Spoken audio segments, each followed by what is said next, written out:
Bienvenidos al Camino de la Voz. Gracias por estar ahí, como les digo siempre. Y hoy tenemos un invitado desde el otro lado del charco, como suelen decir, precisamente de España. ¿Dónde es que estás? ¿En Vigo? En Vigo, en Galicia, efectivamente. En Vigo. Bueno, ya que está hablando, le doy entonces el lugar para que él se presente. Néstor, presentate nomás. Vale, pues gracias por invitarme al programa de hoy. La verdad es que es un honor poder contactar con gente de, como dices tú, del otro lado del charco. Bueno, yo soy Néstor Tojo, soy profesor de yoga tibetano y meditación. Y bueno, pues vamos a hablar un poquito de yoga hoy, ¿no? Sí, efectivamente. Te comunico que yo soy totalmente neófito en esto de lo que es el yoga, ¿eh? No conozco nada. Así que bueno, contame un poco, a ver, ¿qué fue lo que te llevó a vos? ¿Cuánto tiempo hace que empezaste con esto y por qué? ¿Por qué lo hiciste? Bueno, pues lo cierto es que siempre he tenido cierta curiosidad sobre las filosofías orientales y bueno, indagando un poco, sí que es cierto que comencé pues curioseando un poco acerca de Zen, acerca del Feng Shui, por ejemplo, y realmente tampoco daba encontrado un camino que como se dice, llenase por completo, ¿verdad? Pero bueno, gracias a una persona que conocí, también descubrí el yoga tibetano, ya de vida adulta, rozando los 30 años. Y bueno, pues desde entonces hasta hoy en día, pues llevo cerca de 14 años practicando yoga tibetano ya. Y incluso, pues, en un momento dado, pues comenzando mi formación para poder instruir a otra gente y ejercer como profesor dando clases y formaciones. La verdad es que fue un comienzo curioso porque yo no contaba con encontrarme con lo que me encontré, pero gracias fue que en este yoga pues encontré nexos y vías de unión con filosofías con las que yo investigaba bastante, como era por ejemplo el budismo. Y bueno, pues a partir de ahí el resto fue empezar a practicar y a formarme. Claro, pero y vos cuando decís el budismo, ¿qué es? ¿Lo practicás como una religión, como es tal cual el budismo, o no? Porque conozco gente que hace yoga, por ejemplo, pero no practica el budismo. ¿Qué puede cambiar eso? ¿Qué varía? Cierto. A ver, a mí cuando hablamos de budismo no me gusta utilizar la palabra religión. Yo creo que es un concepto que en general en Occidente, tanto en América como en Latinoamérica, como aquí en Europa, es un término que considero que usamos de forma incorrecta. Para mí el budismo no es una religión, es si acaso una filosofía o una pauta de comportamiento, de ética. Para mí el concepto de religión implica en la creencia en un Dios, un ser superior, y el budismo desde luego no nos plantea eso. El budismo lo que nos plantea es un objetivo, partiendo de que todos somos una divinidad en potencia, un Dios en potencia, y el objetivo es un poquito alcanzarlo, ¿no? La palabra Buda, de hecho, no es Dios, ni mucho menos, significa literalmente el que ha despertado. Entonces, el budismo lo que nos propone es un camino de realmente despertar nuestra verdadera esencia, de realmente despertar nuestro verdadero ser, de en un momento dado poder ser un ser iluminado en el sentido de haber despertado, de poder llegar a ver la realidad tal y como es, sin ningún tipo de condicionamiento o prejuicio. Claro, más como un camino espiritual más que una religión, entonces. Exacto, incluso un camino espiritual de autodescubrimiento, por supuesto. Claro. ¿Y qué diferencia tiene este yoga que haces al yoga, no sé, el que comúnmente se escucha, ¿no? en un club, en un gimnasio, en un instituto que dicen se enseña yoga? ¿Tiene algo que ver o esto es totalmente diferente? No, por supuesto tiene que ver. Es decir, todos los yogas que conocemos en Occidente, todos, absolutamente todos, parten de una misma raíz, que es el Hatha Yoga tradicional que emergió en India. De ahí parte todo, realmente de ahí parte todo. Entonces, cualquier yoga que conocemos hoy en día, Vinyasa Yoga, Astanga Yoga, Hatha Yoga, Vinyasa Flow, bueno, los miles de yogas que podemos conocer hoy en día, pues todos parten de una misma base, una misma raíz, que es ese Hatha Yoga indio original. La particularidad del yoga tibetano en concreto es que cuando se importó, vamos a usar esa palabra, cuando se importó el yoga desde India a Tíbet, evolucionó de una manera distinta.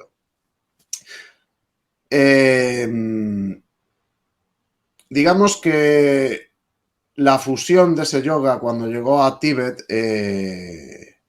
produjo una mezcla un poco curiosa, porque se usaron los preceptos principales del Hatha Yoga original, pero se mezcló con algo que ya existía en los Himalayas previa a la llegada del budismo incluso. El budismo también llegó a la zona de Tíbet a través de India.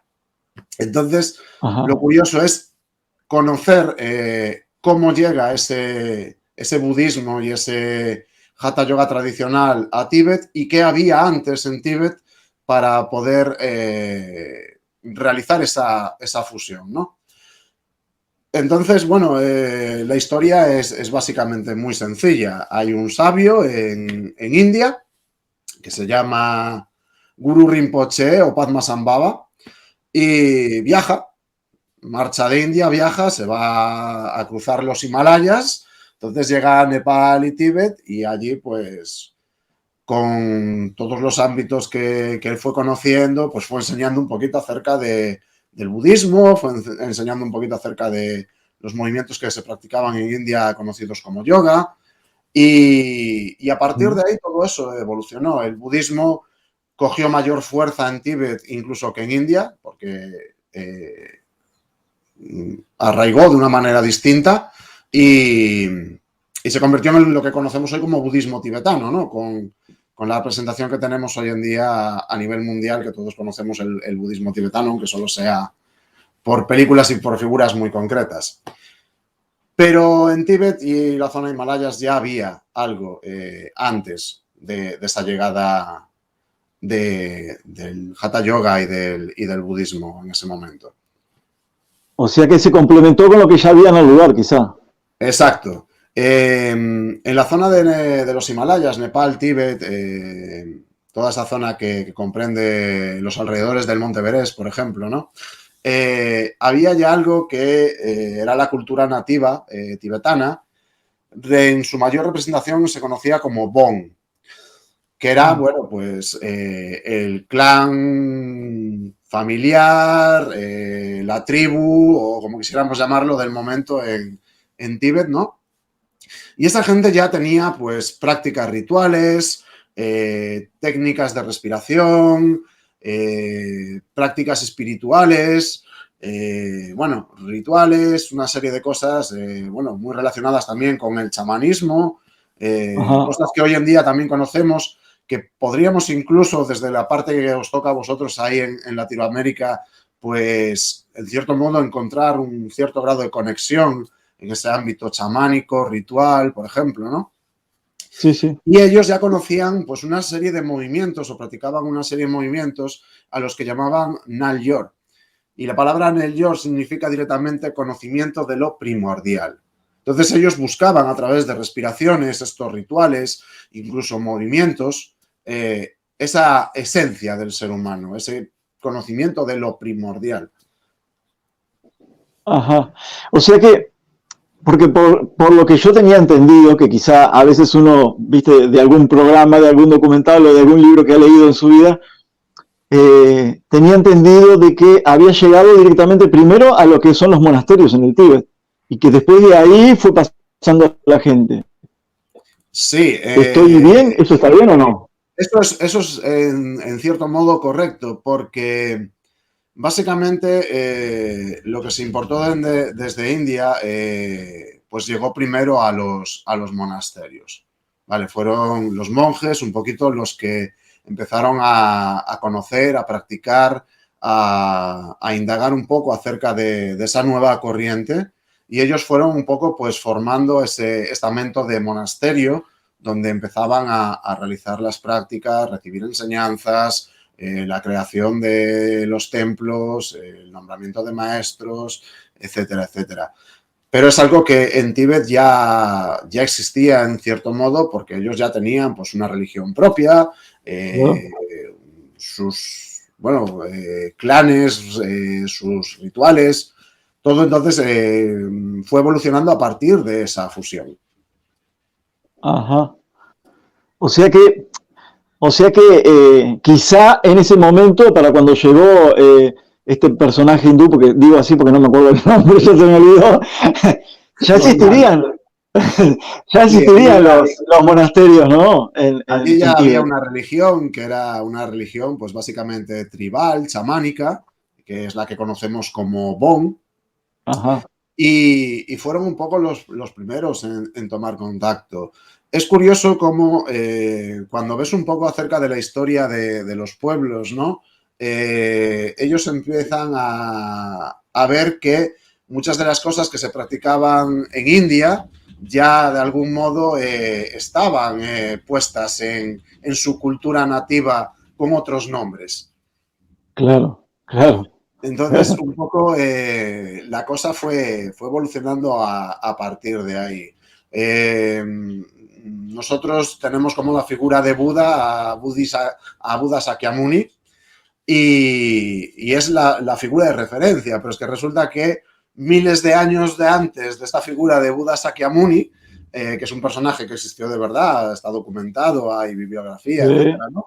sí. Pues los tibetanos ya hablaban de otro ser que habría alcanzado ese estado de ser el despierto en sus tierras. Ah, mira, esa parte no lo sabía. Sí, entonces, claro, cuando hablamos de Buda es lo que decimos, no hablamos de un dios, es decir, hablamos de una persona que llegó a un determinado grado de realización. Claro, claro. Y no significa que haya sido o sea o vaya a ser el único que se dé en la historia, ¿no?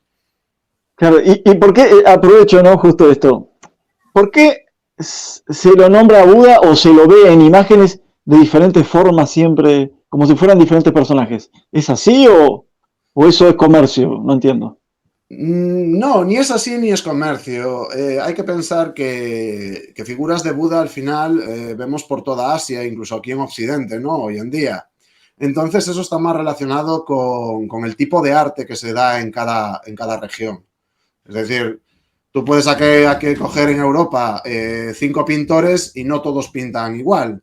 Puedes mandarles pintar una misma imagen y la pintan diferente. Y con la escultura pasa un poco lo mismo. Y allá en Oriente, pues un poco pasó lo mismo. Por eso vemos Budas más gordos, más estilizados, menos estilizados, con la cara más alargada. Es una cuestión simplemente de estética en el arte en cada región. Ah, eso está bueno aclararlo, porque siempre tuve esa duda, ¿no?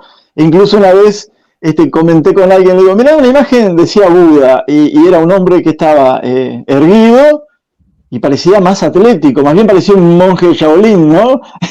De estos guerreros. Y me dice, no puede ser Buda si Buda tiene que ser gordo y está siempre sentado. Y digo, bueno, no creo que viviera sentado toda la vida. Aquí es donde entramos un poquito en ese ámbito de arte, de iconografía. El budismo evolucionó en diferentes modos en Asia, ¿no? El budismo que nos encontramos en Tíbet no es el mismo que nos encontramos en China en cuanto a forma de imagen, como tampoco lo es igual al budismo zen que nos encontramos en Japón. Entonces aquí es una cuestión de cómo entendían ellos esas cosas, cómo lo representaban en forma de escultura o pintura, ¿no? Claro.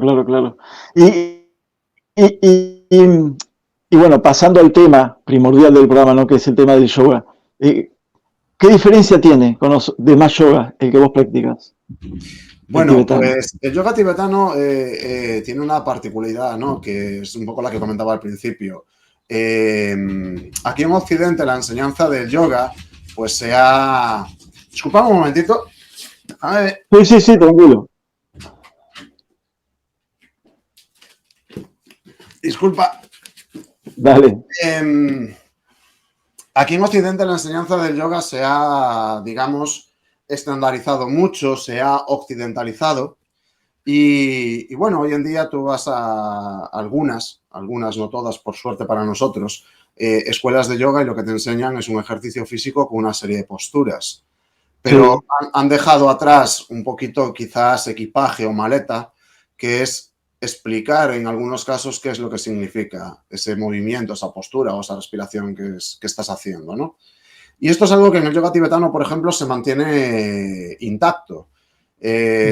Por esa relación que tiene con el budismo a través de los movimientos de yoga, lo que se intenta es representar como si fuera, digamos, una coreografía, una explicación que tenemos pues acerca sobre un tema en concreto que nos habla pues de autorrealización, autodescubrimiento, ese camino hacia la iluminación, etcétera, etcétera, ¿no? Es un poco, el yoga tibetano es un yoga dinámico, es un yoga de movimiento y es un poco como en cada movimiento ir narrando un poco esa historia de la evolución de la persona que lo está realizando en ese camino hacia esa autorrealización o ese autodescubrimiento. Y no simplemente... Pero pues, ¿y la persona? No se te escuchó cómo, lo último que dijiste. Digo que no es simplemente estar haciendo una postura. Ah, ok. O sea que si recibís un alumno hoy día, por ejemplo, por medio de los movimientos es que él va aprendiendo a... ¿Cómo decirlo? O sea, no son solo movimientos gimnásticos, sino que también son un camino de vida a medida que va ejercitando ciertos movimientos. ¿Entendí bien yo eso? Exacto, sí, sería algo perfectamente entendido, sí. La idea es no solo darle al alumno un ejercicio físico, o pues, como dices tú, una gimnasia o un movimiento atlético, sino que entienda por qué está haciendo ese movimiento en concreto y trabajando con esa respiración en concreto. ¿Qué está haciendo funcionar en su cuerpo en cada respiración o con cada postura o con cada movimiento? Aquí, bueno, ya nos meteríamos incluso pues a hablar de cómo se moviliza la energía por el cuerpo con cada movimiento, cómo el aire pues va fluyendo a través de canales energéticos, chakras, etcétera. Órganos y todo eso. Claro, es que esto sería un tema extensísimo de hablar, ¿no? Pero sí que es cierto que el yoga tibetano es un yoga muy dinámico, es un yoga de muchísimo movimiento, es un yoga muy energético y es un yoga en que, bueno, la gente que practica yoga y escucha esta palabra ahora la reconocerá inmediatamente, ¿no? Es un yoga que lo que busca es que seamos conscientes de nuestra energía kundalini, ¿vale?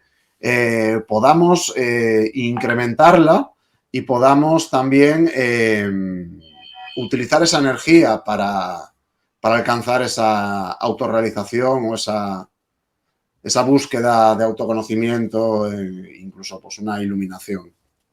Si llegásemos, claro. Eso te iba a preguntar, si vos creías que se puede llegar a una iluminación por medio de una técnica como es el yoga este. A ver, hablar en términos de vamos a alcanzar es realmente complicado, ¿no? Porque para alcanzar la iluminación tendríamos también que ponernos ahora mismo a hablar de karma, de acciones positivas, acciones negativas, cómo influye eso en nuestro karma, etcétera, etcétera. Entonces, yo cuando se me pregunta acerca del karma, también, bueno, pretendo ir más allá de la visión occidental que tenemos del karma, que básicamente lo resumimos en acción-reacción. Hago cosas buenas, me pasan cosas buenas, hago cosas malas, me pasan cosas malas. Claro. Es como un poco ley de causa y efecto, ¿no? Hago esto bien, genial, estupendo. Que no siempre se ve así tampoco el reflejo. No, exactamente, no siempre se ve ese reflejo de esa manera. Entonces, a mí me gusta explicarlo de otra manera, ¿no? Entonces, para que nos entendamos, tú imagínate una cuenta bancaria, ¿no?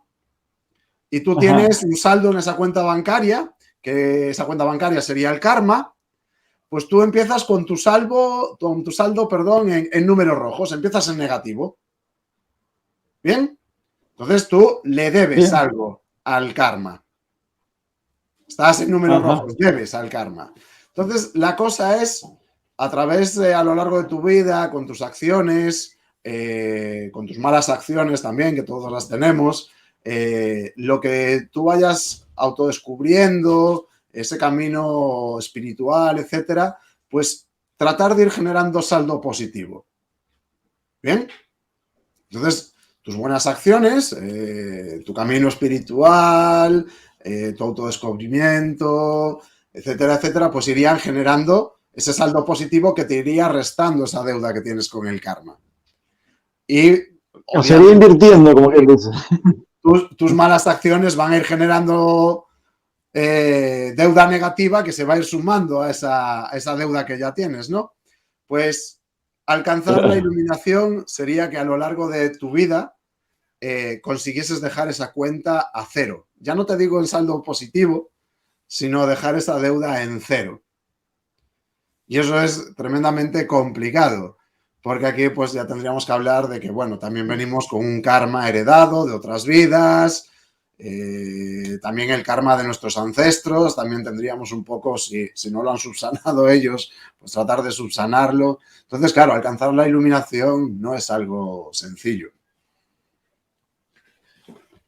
Sí, claro, esa teoría tendríamos que pasársela a los gobiernos, ¿no? La política, el tema del saldo está bueno. A mí es una manera que me gusta de explicarlo porque, bueno, se entiende más profundamente que ese causa-efecto, que sea acción-reacción, hago cosas buenas, me pasan cosas buenas inmediatamente. Claro. Pero y entonces, ¿cómo tocaríamos el tema de este hombre que alcanzó como hombre la iluminación, si él, y muy posiblemente sus ancestros también, tendrían algún tipo de karma, como vos le decís? Claro. La historia de Buda Sakyamuni es muy curiosa. Yo no sé, la mayoría de la gente supongo que la conoce, ¿no? Pero la vamos a resumir así de forma rápida. El que conocemos como Buda a través de la tradición india, ¿no? Era un príncipe y este príncipe, bueno, pues vivía entre algodones, una vida perfectamente acomodada, dentro de las murallas de su palacio, realmente muy protegido por su familia. Y claro, para él el mundo era fantástico y maravilloso porque, bueno, disponía de todo, no tenía problemas de ningún tipo, pero descubrió lo que era el sufrimiento y el dolor a través de la muerte de uno de sus sirvientes. Y ese sufrimiento y ese dolor que descubrió a través de la muerte de este sirviente suyo, pues le causó un trauma tan tremendo que no entendía cómo podía deshacerse de ese dolor. Entonces inició un camino para realmente encontrar la manera de deshacerse de ese dolor. Entonces entendió que el sufrimiento es lo que nos mantiene en negativo con ese karma muchas veces. Entonces él lo intentó por todos los medios, fue desarrollando las técnicas de meditación y demás para poder librarse de ese dolor.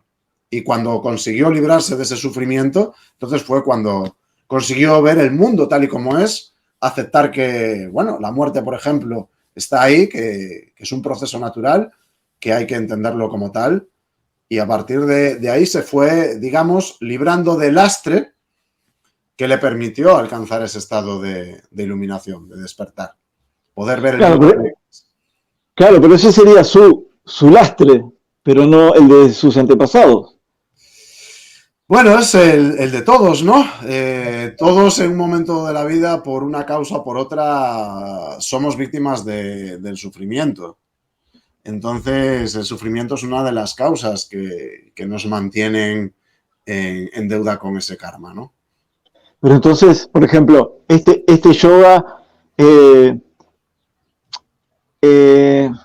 iniciaría, por decirlo de alguna manera, un camino en el cual uno pueda llegar a ir purificándose, ¿no? Exacto. Para alcanzar este supuesto estado.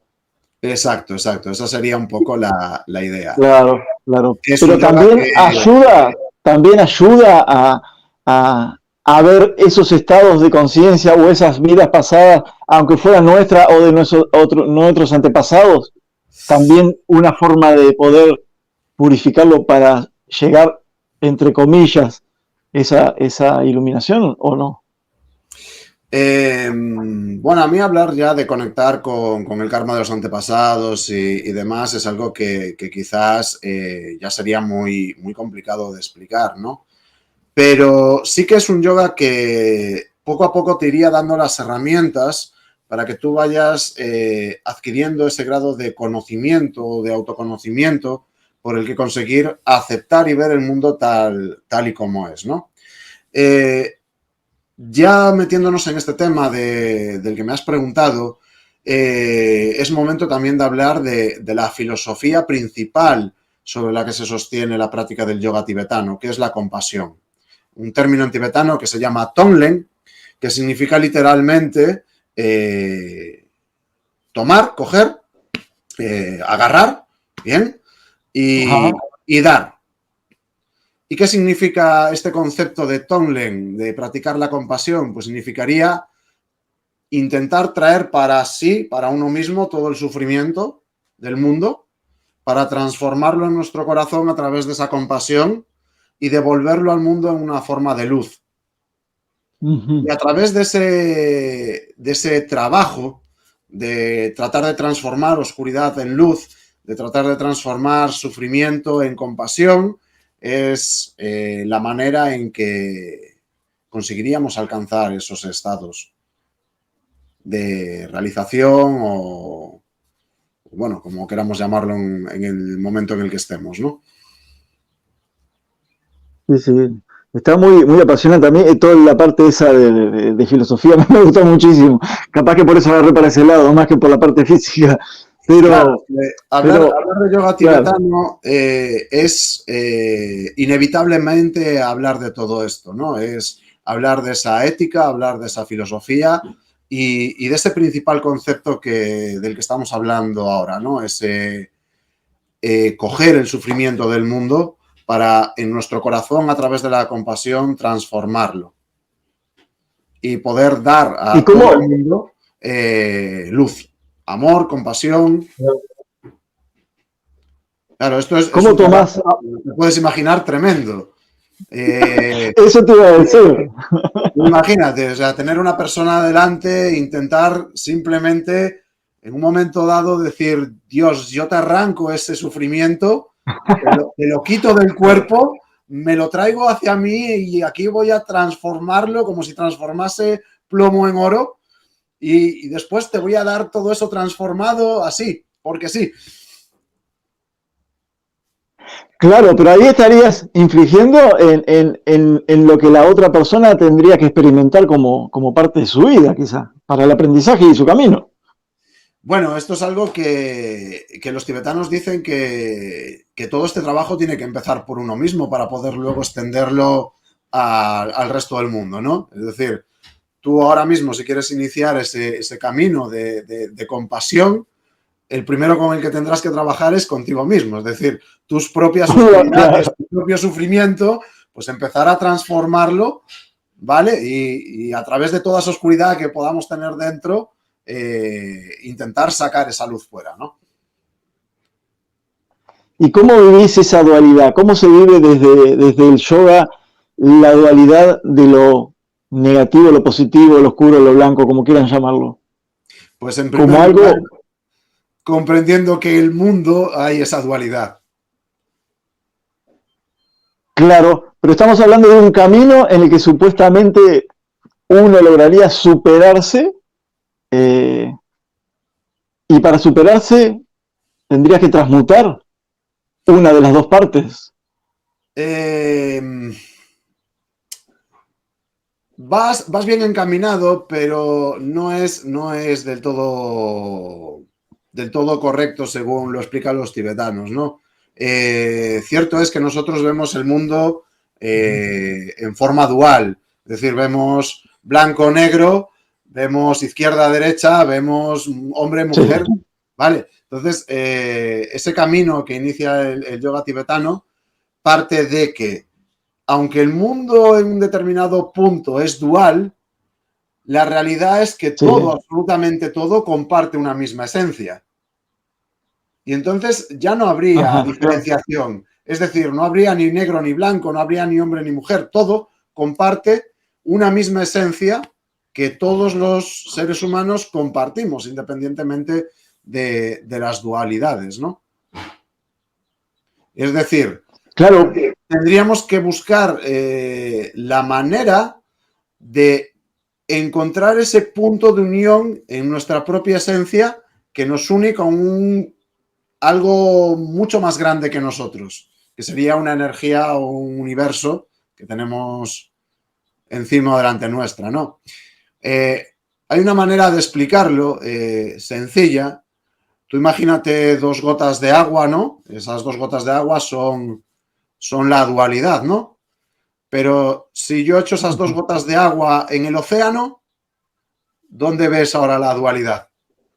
Ves un océano, pero eres incapaz de distinguir las 2 gotas de agua. Pues eso es un poco lo que plantea la filosofía de esa parte del yoga tibetano que enlaza con el budismo tibetano. Tenemos que ser conscientes de, aunque seamos unidades como esas 2 gotas de agua, formamos parte de un todo mucho más grande que nosotros. Y es el camino para encontrarnos en ese todo, ¿no? Ser una gota más dentro de ese océano. O sea que comparte esa idea de que en algún momento X hubo una división de ese océano en diferentes cantidades infinitas de gotas. Correcto. Esto es algo que se da en muchas tradiciones, no es una cosa únicamente del budismo. Esto lo podemos interpretar también en el cristianismo, tal y como lo conocemos, en muchísimas tradiciones antiguas. Ahí en Latinoamérica tenéis una cultura riquísima de tradiciones antiguas. Y al final, si lo vemos con una perspectiva neutral, vemos que todos nos cuentan lo mismo. Somos parte de algo mucho más grande que nosotros. Formamos parte de algo muy complejo, de una energía, de un universo, lo llamemos como lo llamemos según la tradición. Entonces, esto no es un concepto único en el budismo o en el yoga tibetano, sino que es un concepto universal. Sí, universal, pero no comparto mucho la parte que dijiste de algunas religiones, porque hay religiones que son muy individualistas, o sea, Dios está allá, el hombre está acá, nunca va a ser lo mismo, fue creado, o sea que ahí no sería tan así. Claro, no, aquí ya entramos en un dilema, ¿no? De cómo nos han querido contar algunas religiones cómo es la historia del mundo, ¿no? Pero no necesariamente lo que dice alguien tiene que ser la verdad completa, sino que es una interpretación. Y ahí volvemos a enlazar un poquito con lo que hablábamos antes. El despierto, el Buda, el que consigue ver la realidad tal y como es, sin la interpretación adicional de la sociedad, de la cultura, de la religión, de lo que dice un mandamás en un momento dado sobre cómo son las cosas. Claro, ahí un poco estaría el quid de la cuestión, ¿no? El conseguir ver la realidad tal y como es, no como nos la están contando, sino como es de verdad. Claro, porque en la búsqueda de esa iluminación personal, ¿no? Llegamos a una disyuntiva en la cual pensamos o sentimos que en algún momento tenemos que dejar cosas. Y ahí creo que es el quid de la cuestión, ¿no? La parte más complicada quizá para ese caminante que busca esa iluminación. El tener que abandonar en el camino cosas que a lo mejor, bueno, si no las abandonas, que a lo mejor no está preparado todavía para ir abandonándolas, ¿no? Pero es... Aquí no sé si me explico. Esta parte de practicar el yoga y entender un poquito la filosofía es donde nos va a ayudar, ¿no? A través de la práctica de yoga, de la meditación, de las respiraciones, también vamos a conseguir que tanto nuestro cuerpo como nuestra mente alcancen un estado de tranquilidad, vamos a decir, ¿vale? Con el que poder percibir las cosas de otra manera, poder llegar a una comprensión más amplia. Entonces, el yoga al final no deja de ser, a medida que vas avanzando en él, ir adquiriendo las herramientas necesarias para ir aumentando ese estado de calma, de paz, de tranquilidad mental, de tranquilidad física, de tranquilidad espiritual, para realmente poder dar esos pasos que necesitamos en un momento dado. Hablabas de dejar cosas atrás. Una de las cosas que nos impiden avanzar a veces en ese camino de realización es lo que llamamos el apego, es decir, el aferramiento a algo o a alguien o a un momento. Entonces, entender que el presente es tal y como lo estamos viviendo ahora y que las cosas del pasado es algo que no vamos a poder cambiar, desaferrarnos también de esos conceptos es también lo que nos va a ir ayudando a dar esos pasitos un poquito más largos para ir avanzando en todo esto, ¿no? Para mí, al final, practicar yoga no es otra que ir recogiendo herramientas, ¿vale? Con las que ir comprendiendo algunas de las cosas que nos pasan en la vida y en nuestra vida cotidiana y diaria y en la sociedad en la que vivimos. ¿Y lo has visto en alumnos tuyos, por ejemplo, un cambio en ese sentido? ¿Se ve? Sí, en mí mismo, por supuesto, claro, si no, no estaría aquí. y en alumnos lo ves, cómo se van dando cuenta de cosas que hacen y que luego te dicen, claro, es que yo un momento dado lo pasaba mal o sufría porque no entendía esto, o porque no entendía lo otro, o porque no entendía por qué la gente reaccionaba de una determinada manera, o por qué yo reaccionaba de una determinada manera. Conforme vas adquiriendo esas herramientas, empiezas a ver las cosas con una perspectiva quizás más amplia. Y eso te puede librar de muchas cargas. Cargas mentales, cargas espirituales, cargas emocionales, cargas en las relaciones que tenemos con las personas que nos rodean. Entonces sí, es visible en la gente que lo va practicando poco a poco. ¿Vos pensás que cuando, por ejemplo, te vas, no digo que te vas acercando a una iluminación, pero por lo menos estás en un camino, iniciaste un camino? ¿Por qué se da, no sé si lo has notado o no, por ejemplo, que parece que las cosas negativas, por darle algún nombre, se acercaran más o atacaran más? ¿Eso a qué se debe? ¿Eso lo toma en cuenta también lo que es el yoga y eso? Sí que lo toma en cuenta, sí. Somos seres humanos y como tales, pues tenemos emociones y tenemos sentimientos. Y uno de los sentimientos que quizás más nos afectan es sobre todo el miedo, ¿no? Entonces, cuando de repente ves que las cosas empiezas a verlas de otra manera o la gente empieza a percibir en ti que te comportas de otra manera, hay cierto grado de miedo. Y ese miedo nos tiene un poquito ahí atados y ese miedo nos puede llevar a sentir un cierto grado de sufrimiento nuevamente. Sufrimiento por el que pensarán, por el, bueno, ¿qué estoy haciendo? Me estaré volviendo loco. Entonces, es un poco, como decimos aquí en Galicia, esa pescadilla que se muerde la cola, ¿no? Es como meterte en un círculo vicioso del que estás ahí completamente enganchado y como no consigas romperlo y salir, pues te vas a mantener ahí. Claro, claro. ¿Vos pensás que el practicante de un yoga, cuando se siente tan comprometido con esta práctica, comienza no solo a despertar en algunas cosas, sino que también su religión, poner que tuviera una religión alguien, ¿no? Empieza a cambiarle la forma de verla.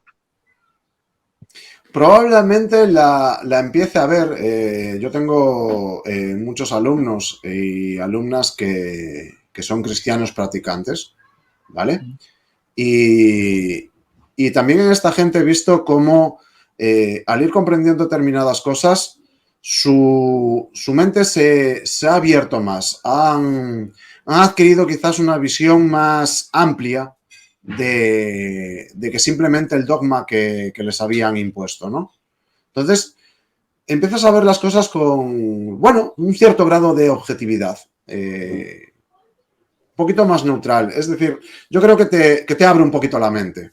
Independientemente de que practiques una religión, lo que sí que te va a hacer es tener una mayor empatía, tener una mayor comprensión de tu propia religión, si la tienes, y sobre todo lo que te va a dar es respeto hacia las personas que no necesariamente comparten lo mismo que tú. Ajá. Entonces, mi maestro siempre dice que el yoga a un cristiano lo va a hacer mejor cristiano, a un budista lo va a hacer mejor budista y a un ateo lo va a hacer mejor ateo, pero siempre respetando a los otros. Claro, claro, claro. Sí, sí, sí, porque tampoco entra en el fanatismo, ¿no? Vos te protegés de eso o tendés a cuidarte de esa situación, porque se ve muchas veces, ¿no? Que Sí, cuando bueno, practicas algo a fondo, te gusta muchísimo y lo implementás en parte de tu vida, eh, también lo tornás un poco fanático, ¿o no? sí, pero bueno, aquí ya volvemos un poco a mostrar esa actitud y esa ética, ¿no? Que es el respeto y la compasión. El fanatismo es totalmente contrario al respeto en determinados puntos. Entonces, el respeto tiene que ir siempre por delante y siempre, siempre aplicar la compasión.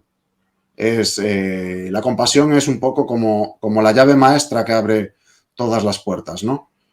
Entonces, esto es lo que vamos a tratar de desarrollar en nosotros con las prácticas de cualquier yoga. ¿Vale? Yo hablo de yoga tibetano porque es la disciplina que practico, que conozco en La que hace, profundidad, pero cualquier yoga. Desarrollar en nosotros una mayor empatía, desarrollar en nosotros un mayor sentimiento de conexión con las personas que tenemos cerca, desarrollar un mayor respeto por la gente que no necesariamente tiene que pensar como nosotros o actuar como nosotros. Sí, siempre claro, entendiendo que el sufrimiento es un poco como la gran enfermedad que todo el mundo tiene, del que ninguno nos libramos y que muchas de las acciones que se dan en la gente que vemos vienen causadas por ese sufrimiento. Entonces, tratar de entender eso siempre desde la compasión y el respeto, la empatía, para poder evolucionar, no solo claro, como un individuo, sino como parte de este mundo. de todo, de un todo, De claro. todo. Claro. Che, y el yoga este que haces el tibetano, por ejemplo, ¿utiliza implementos como, no sé, campanitas, qué sé yo? Eh, Sí, cierto es que la tradición tibetana es muy rica culturalmente y utilizan, bueno, pues un montón de cosas que les ayudan a trabajar. Utilizan cánticos, utilizan mantras, los cantos estos famosos que todos nos suenan de los monjes tibetanos que van ahí como... Vale, sí, es trabajar con vibración, que es trabajar a otro nivel claro, más, ¿no? Que obviamente no podemos ver, no podemos palpar, pero sí lo sentimos. Entonces, frecuentemente se utilizan en técnicas de meditación instrumentos que producen vibración, ¿no? Yo, por ejemplo, me vas a permitir que me gire un momentito. sí, dale. Tengo aquí cerquita mío un cuenco tibetano, un instrumento Ah, muy conocido por alguna gente, ¿vale? Que lo que hace es producir un sonido y una vibración. Tengo delante mía un un micrófono bastante estupendo para este tipo de cosas. Entonces, espero que no distorsione mucho, porque a veces la vibración es tan fuerte que no hay un solo micrófono que lo coja, ¿vale? Pero lo que voy a hacer es golpear con esta baqueta este cuenco tibetano y a ver si conseguimos percibir el sonido.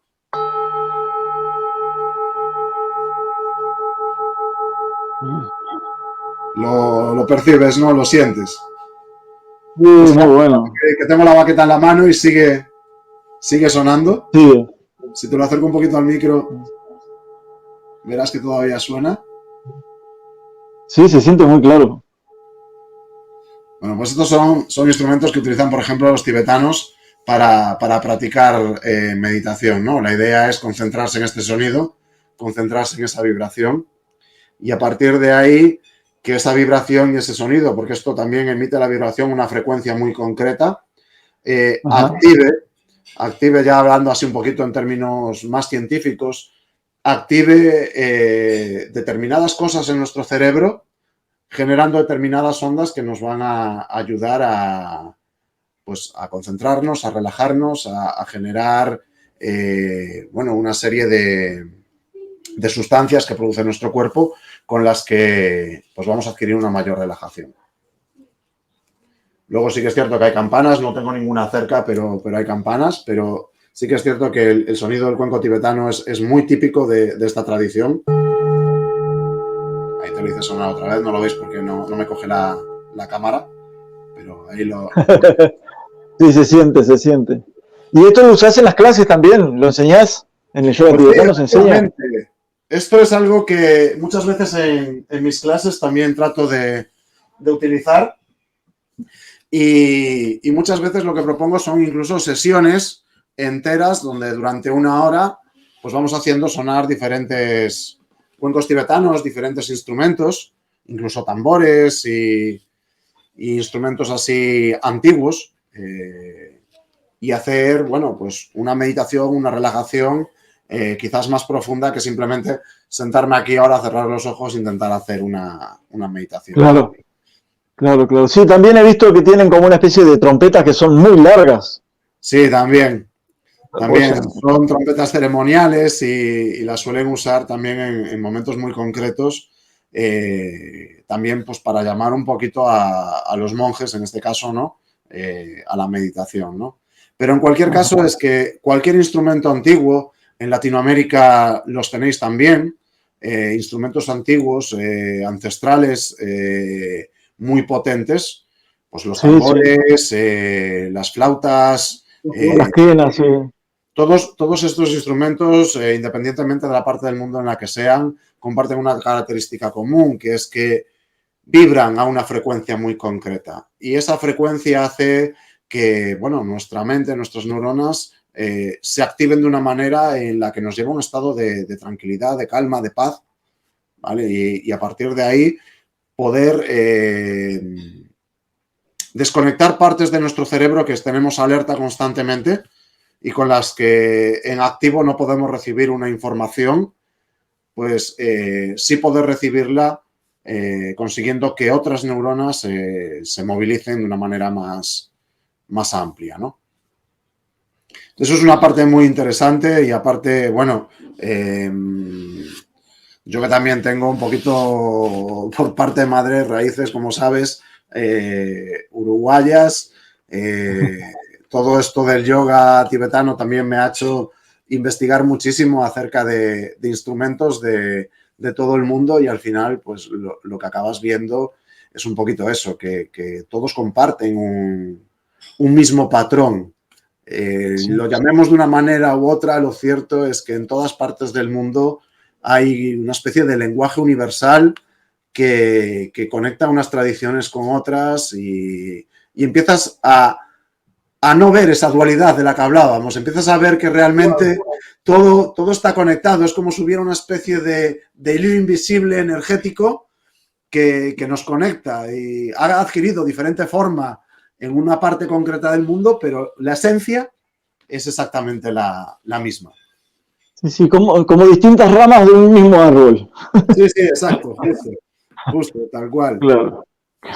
Esto es un poquito, comentando lo que me preguntabas antes, lo que, por ejemplo, mis alumnos llegan a conseguir después de clases de yoga tibetano, de practicar yoga tibetano una temporada. Conseguir una mayor apertura mental, que tener una mente más clara, más abierta, más dispuesta a entender. Sí, creo que eso ya es una herramienta importantísima.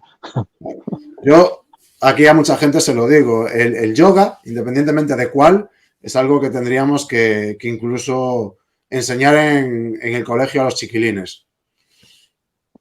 Claro, pero más así, más la parte filosófica también, ¿no? Es que una Porque cosa va no a la otra. inseparable de la otra. Es inseparable de la otra. Sí, podemos hacer ejercicio físico, de acuerdo. Podemos solo enseñar ejercicio físico, pero ahí le falta algo. Claro, claro. Ahí le falta algo. Entonces, poder llegar a todo esto es lo importante, ¿no? Y es un poco lo que aquí en Occidente, insisto, en Occidente o en algunas partes de Occidente, y por suerte no todo el mundo, pero por ejemplo en Estados Unidos, esto, bueno, en el 90% de los casos se ha perdido con la práctica de los yogas.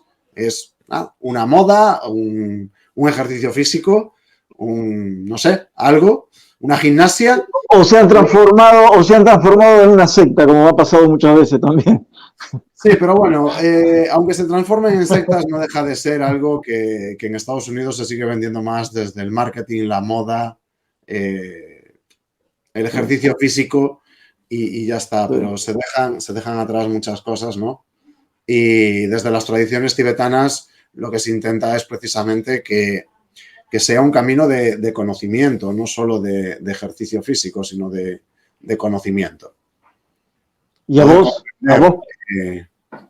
a vos en lo particular, ¿qué te ha dejado? Bueno, pues... ¿Qué notas tu cambio? A mí, por lo de pronto, tengo que decir que en el momento que empecé a practicar yoga tibetano, yo tenía un trabajo bastante complicado, vendiendo repuestos de automóvil, ¿vale? Pues imagínate, con una jornada laboral bastante larga, atendiendo 7 teléfonos a la vez, atendiendo miles de pedidos de talleres, de proveedores, era una locura, un estrés increíble. Y bueno, en términos que me imagino que en Uruguay también estáis manejando, pero aquí en España se está manejando últimamente mucho, para nuestra desgracia. Yo era carne de cañón para acabar en una depresión y acabar pues tomándome ansiolíticos, antidepresivos y bueno, un montón de cosas más, ¿no? Y gracias a Dios descubrí el yoga tibetano en ese momento y para mí fue la herramienta con la que combatir el estrés día a día. Luego, conforme lo fui practicando, pues, bueno, tengo que admitir, también conseguí una mayor apertura mental, la comprensión de otras cosas. Yo siempre he sido una persona bastante revolucionaria, lo sigo siendo, tengo que admitirlo, pero sí conseguí radicalizar algunas cosas y, bueno, adquirir un mayor respeto por otras cosas y comprender que, bueno, el mundo se mueve también pues en base al sufrimiento de la gente y que la reacción de la gente muchas veces tiene que ver pues con las experiencias vitales de cada uno y el sufrimiento. Y a partir de entender todo eso, intentar desarrollar la compasión para, bueno, para poder ayudar en un momento dado. Yo, gracias a todo esto, también tengo que decir, pues decidí dedicar mi vida por completo a la enseñanza del yoga y, bueno, aunque por momentos las cosas son difíciles, hay que admitir que las cosas son difíciles, yo al menos cada día tengo la impresión de haber ayudado a alguien a superar algo o a deshacerse. Y eso te hace feliz. Y eso para mí es lo más importante. Que una persona consiga abrir su mente Sí. O aplicar la compasión por el vecino que no le caía bien, por ejemplo. Pues si consigo que mis clases, un alumno, aunque solo sea un alumno, consiga eso, para mí ya es, bueno, lo máximo, ¿no? ¿Qué diferencia ves entre compasión y amor? Ninguna. No puede Bien, haber compasión si no hay amor. El problema es que, como siempre en Occidente, quizás las palabras que usamos no se usan en el término correcto, ¿no? Aquí tenemos la concepción de la compasión como desde un punto de vista de superioridad, es decir, yo tengo una superioridad moral o posicional o de estatus y siento compasión, pobrecito de ti, que eres un pobre infeliz o lo que seas, ¿no? Como poner al otro debajo. Y la claro. compasión realmente no es eso. La compasión es estar siempre, independientemente de todo, a la misma altura que el resto de las personas que tienes delante. No ver, como decimos por aquí, a los demás por encima del hombro. Y sentir la misma compasión por tu mejor amigo como por el vecino que te cae fatal porque no lo soportas ni siquiera cruzártelo en la calle, ¿no? Aplicar esa compasión indiferentemente, ¿no? Eso Muy es muy bien, difícil, tengo que bárbaro. admitir que es muy difícil, ¿no? Bueno, esa es una de las cosas más difíciles que tenemos cualquiera. Vivas donde vivas. Tal cual, tal cual. Yo a mis alumnos muchas veces se lo digo, ¿no? Que cuando empiezas a ver un poco acerca de budismo sobre todo, eh, entras un poquito en conflicto contigo mismo. Porque el budismo te dice que todos, absolutamente todos, compartimos una misma naturaleza esencial, que todos somos buenos por naturaleza. Y en ese momento, claro, te quedas pensando y diciendo, sí, bueno, aquel otro o aquella figura histórica de la que no me quiero acordar o no sé qué, que era un hijo de la gran, ¿no? No puede compartir la misma esencia natural que yo, que soy una buena persona. Y un poco se entra en conflicto, ¿no? Entonces, como lo explican los tibetanos, es muy sencillo. Y es algo que tiene que ver mucho con la práctica de yoga tibetano también, ¿no? A los practicantes de yoga tibetano en el Tíbet los llaman los talladores de diamantes, ¿vale? Y esa expresión significa que esa naturaleza esencial es que nos imaginemos que todos en nuestro corazón tenemos un diamante. Todos, absolutamente todos. ¿El problema cuál es? Pues la cantidad de carbón que tengamos encima de ese diamante y si somos capaces de escarbar todo ese carbón para conseguir sacar ese diamante fuera, ¿no? Entonces, claro, habrá gente que le va a costar más que a otra y habrá gente que no consiga sacar carbón en su vida, pero un poco la idea sería... Está muy buena. No sé si quieres dejar cómo la gente se pueda comunicar con vos, quieres dejarte algún mensaje o alguna pregunta, y si tenés tus contactos ahí, Instagram o YouTube, no tengo idea, que puedas No, dejarle a la YouTube gente. normalmente no estoy manejando.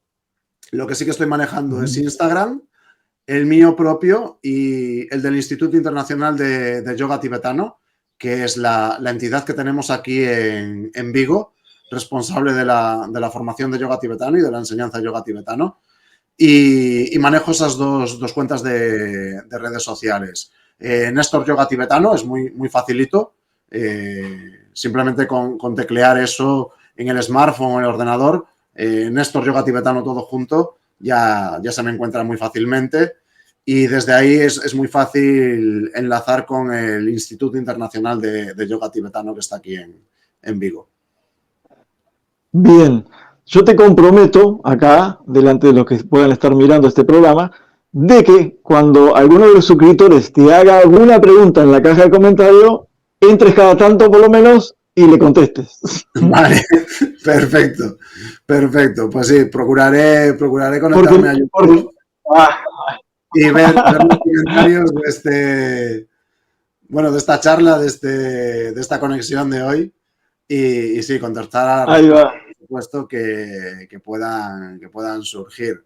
Yo lo que sí que voy a animar a la gente es que traten de investigar un poquito acerca del Instituto de Yoga Tibetano o a través de mis redes sociales, porque lo cierto es que el yoga tibetano, pese a que nosotros aquí en Vigo llevamos más de 14 años formando profesores, instructores y enseñando en clases todos los días, el yoga tibetano hoy en día todavía es un desconocido.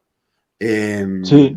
Todo el mundo conoce la tradición india, que es la más frecuente, y el yoga tibetano sigue siendo un gran desconocido. Y es tan desconocido que incluso en los días que vivimos hoy, tecleando yoga tibetano en internet, en Google, por ejemplo, vas a encontrar muy poquita información acerca de las posturas de yoga o de las prácticas o de las meditaciones. Se encuentra muy, muy poquito. Y esto tiene una explicación sencilla, que es que los monjes tibetanos, con el miedo de que en Occidente desprestigiasen, desvirtuasen o pervirtiesen todo lo que ellos llevaban practicando y enseñando años, pues no se estropease. Y ahora empiezan un poquito a ver que es el momento de que es conveniente igual enseñar estas cosas para que la gente pueda ir dando esos pasitos en la autorrealización, en la autoayuda, en el autoconocimiento y conectar con otra esencia, ¿no? De la que la sociedad un poquito nos tiene apartados. Más en esta época hoy en día, ¿no? Después de toda la pandemia y todo esto, pues importantísimo tratar de conectar con esa compasión universal. Entonces, que investiguen, que vean, que me contacten si tienen cualquier duda a través de los comentarios en este vídeo y yo responderé encantado. Incluso si tenemos que hacer en algún momento otra conexión para profundizar más, pues por mí encantado, porque esto es un tema realmente amplio en el que podemos tocar muchísimos palos y bueno, quizás hoy hemos hablado así un poquito más de filosofía, pero en otro momento pues se puede hablar quizás más de posturas de yoga, técnicas, etcétera, ¿no? Sí. Te comprometí a eso porque me ha pasado que invito gente que yo no conozco del tema, entonces hacen las preguntas y yo no sé qué responderles. Obviamente. Tengo que tratar de comunicarme con la persona para decirle, por favor, che, anda hasta el canal y fíjate lo que preguntan porque no sé ni qué decirle. Claro, normal. Entonces la pueden hacer ahí en el canal como en tu Instagram, por ejemplo, que después yo lo voy a poner ahí en pantalla. Entonces van a poder hacerte preguntas donde ellos elijan igual.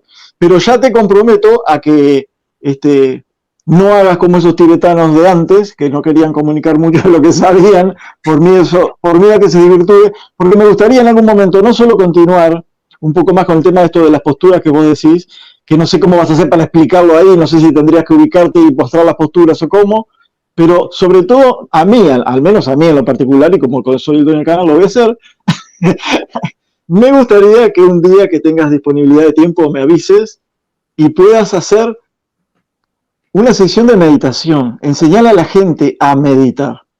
Porque está lleno de programas donde te dicen, haz esto, haz lo otro, pero no se nota claro, no se ve claro y la gente al final se aburre. Entonces, yo pienso que es una herramienta importantísima que la gente tendría que saber cómo hacerlo, ¿no? Correcto. Bueno, yo aquí en mis clases lo que intento siempre, más que enseñar meditación, es tratar de enseñarles lo que no es meditación. Porque sí que es cierto que bueno, tenemos ideas generalizadas sobre lo que es y lo que no es, ideas equivocadas, mitos incluso, sobre lo que es meditación. Y bueno, yo aquí a mis alumnos, así un poco bromeando con ellos, ¿no? Siempre les pregunto tengo que decir un poquito a mala fe, ¿no? Por bromear con ellos, que qué creen que es meditar y que me respondan lo primero que se les pasa por la cabeza sin miedo a equivocar. Y claro, la mayoría de la gente me dice, meditar es dejar la mente en blanco.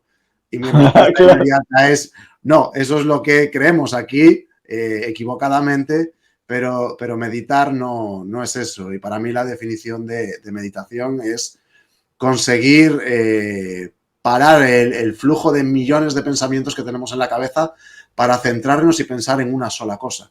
Y eso es tremendamente complejo.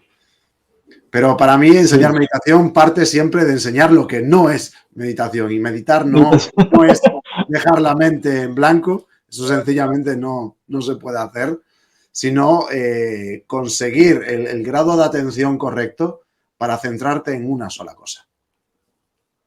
Bueno, me parece perfecto. Entonces ya estás comprometido y cuando tengas una disponibilidad de tiempo me avisas, nos acomodamos y ya entonces invitamos a la gente a que se aparezca ese día a poder aprender un poco de lo que es meditación. Perfecto, pues me apunto. Cuenta conmigo cuando quieras, que me apunto. Bueno, muchísimas gracias, Néstor. Gracias a ti. No, por favor, gracias por estar acá en este canal. Un abrazo enorme hasta el otro lado del charco y nos vamos a ver en cualquier momento. Cuando quieras, un placer. Y saludos a todo el mundo ahí. La verdad es que para mí, como dije al principio, es importante esta conexión de hoy porque me permite conectar con el otro lado de este mundo, ¿no? Con Latinoamérica, que además yo sé que en Latinoamérica en general la práctica del yoga está muy extendida, también lo está el interés por el budismo y sé que es gente que tiene una comprensión en Latinoamérica también muy amplia de lo que es todo esto. Y me resulta curioso porque resulta que en Latinoamérica tenéis más publicaciones y traducciones sobre textos tanto indios como tibetanos de las que tenemos en Europa. Es algo que siempre me ha sorprendido mucho. Entonces hoy también me permite un poquito conectar con esa parte y lo agradezco infinitamente. Latinoamérica es un lugar muy abierto a la espiritualidad desde siempre y eso, gracias que no se ha perdido nunca hasta ahora. Eso es lo bueno. Pues sí, a ver si en algún momento pues en el instituto tenemos alumnos de Uruguay, que sería un privilegio para mí. En este momento sé que tenemos alumnos en Venezuela, pero con Uruguay aún no hemos conseguido conectar del todo. A ver si ahora sí. Y bueno, pero tendrías que venirte un día, te agarrás a Margarita, te venís para acá y te quedás un tiempito a dar clases, dejar a alguien. Claro, estaría buenísimo recibirte por esos lados también. Yo encantado. Así que ya estás invitado. La tierra en la que creció mi madre y mis tías, donde emigró mi abuelo. Tal cual, el tío. Poder ver un poco lo que fue la vida de mi abuelo allí. La verdad es que para mí sería no solo un placer, sino un honor poder en un momento dado ir hasta ahí, desde luego. Estaría encantado. Sí. El tío y la tía, María también, que la quisimos muchísimo siempre. Sí. Lo sé, que hay un grupo que quiso, lo sé. Bueno, un abrazo desde acá. Otro. Y gracias por estar, A ti, siempre a ti. Chau, gracias.